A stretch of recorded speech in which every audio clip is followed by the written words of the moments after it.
Good evening, everybody, afternoon and morning, wherever you may be. This is the Impact Communities the Easy Way, which is a curriculum question and answer free webinar for anybody that could be interested in our Insight to Wellbeing curriculum.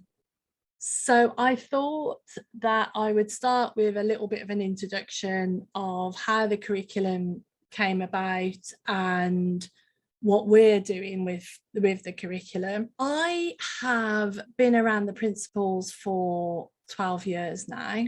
I was fortunate enough to end up, first of all, in a community, in a recovery community, recovery from addictions, and work with people who were suffering in that way. And then to be able to be involved in delivering programs, wellbeing, resilience programs into prisons. I'm old school, is what I like to say. So I have learned from the OGs, the original gangsters. I've learned from them the sit around in a circle and conversation style of sharing the curriculum. And I love that. I love that. It's a very effective, beautiful way to have conversations. And I still do that. And the team of people that I work with have their own practices as well. And we still do that in other ways. However, over the years, I also struggled with the people who aren't in our inner circle. So the prison people or the decision makers or the people with money, the funders, they all wanted form and they all wanted some sort of proof. So in the early days, I would show up and say, they'd say, well, how do people change? And I'd say, I don't know, I have a conversation and they change. And, you know, why don't you just accept that? But actually, in this day and age of forensic psychology and all the other psychology, CBT, etc., they wanted much more form than that. So they first of all wanted evidence, and they second of all wanted preferably accredited programs. So play a program that is proven that it's delivered in a certain way and there'll be a certain impact.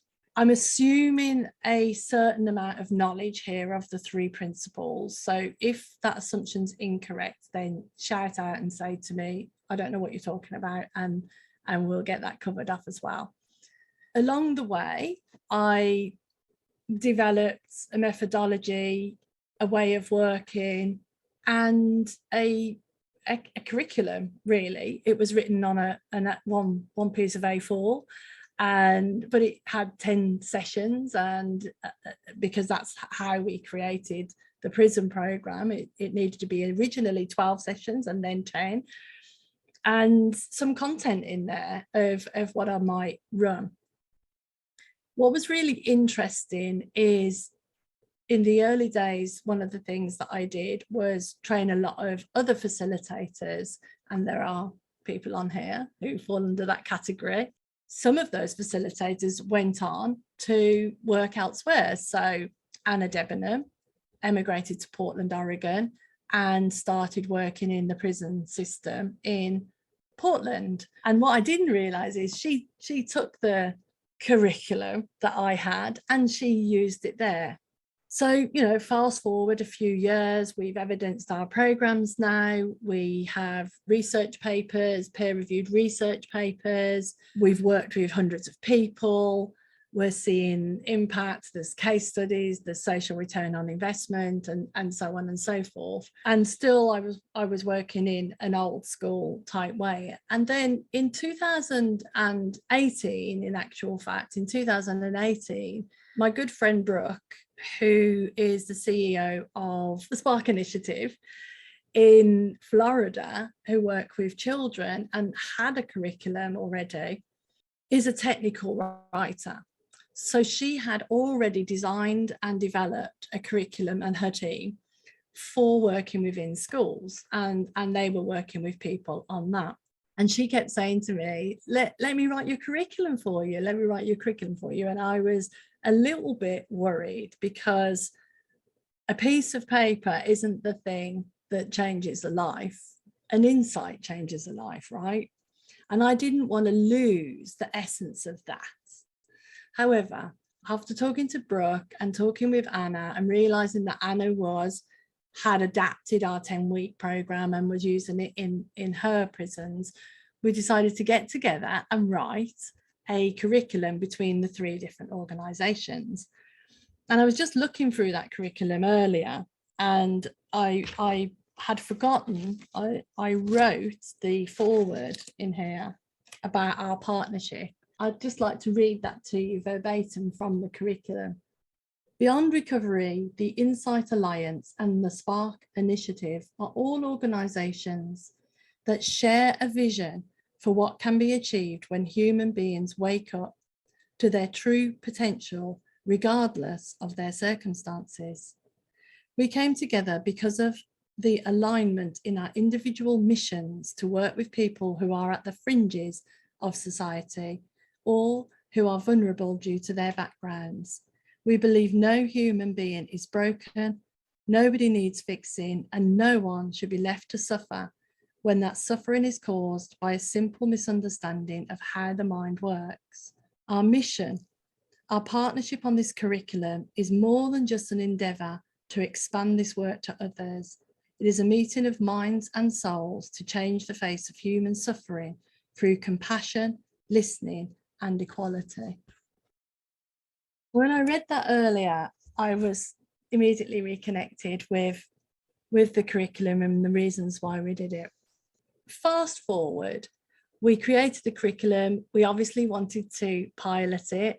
So I took a group of facilitators into prison with me. We started using the 10-week program. And the feedback I got was, it's really nice to have something, a framework to hang our conversations off. It's useful to have different modalities. So it's not just conversation and auditory, but there's visual, there's exercises. It appeals to people who are kinesthetic, people who are more visual, people who maybe have diagnosis of ADHD and can't sit still and need to move around a little bit. It's very layered, and it's layered to be able to meet all of that criteria with the essence running through it, that we're all pointing in the same direction. And then the other feedback that I got was that anybody who's ever been impacted by this understanding, and it happened recently to somebody that I was working with, immediately says, we must tell everybody and we must do it all now. And they all try and tell everybody. You know, ever been there? Anyone else been there? Yeah, right. You know, we've got to tell them everything now. And we really, really, really want to impart what we've just seen, this mind-blowing thing that's just happened to us, to other people, because we want to stop people from suffering. And the feedback that I got was that it's so helpful to pace yourself. And that's what the curriculum does. It allows people to slow down, to teach one bit at a time, to share one bit at a time, to work at the pace that you want to work at or the group wants to work at, without having to try and get everything in 10 weeks that you have maybe learned over a longer period of time, or try to keep talking about the same thing and struggle for ways to talk about that. So it provides the framework. The just comes from you, but the framework's useful. So we tested it, the facilitators loved it. We've tested it online. We've worked between the 3 organizations. We've worked with people in prison, male and female, different ages, different populations, different diagnoses. We've used it as a 10-week program. We've used it as a 3-day program. Some of the facilitators on this call use bits of it in their own coaching.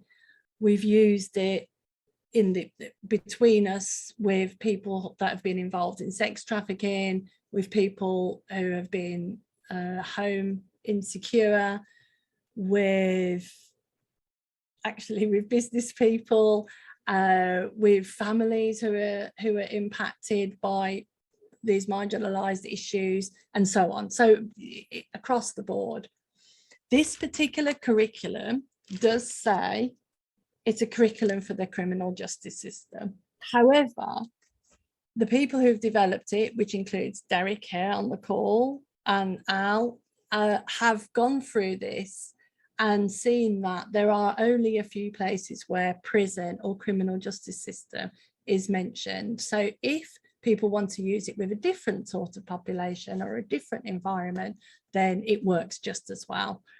And I think that Emma has found that out in your practice, haven't you?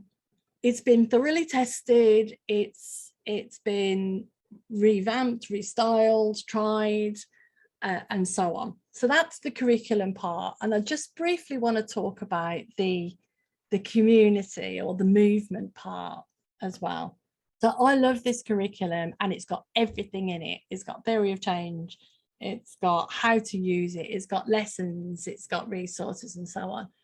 But what's really exciting to me is that we are creating a community of people who can support each other. I've worked in this field for a while now, as I said, for 12 years.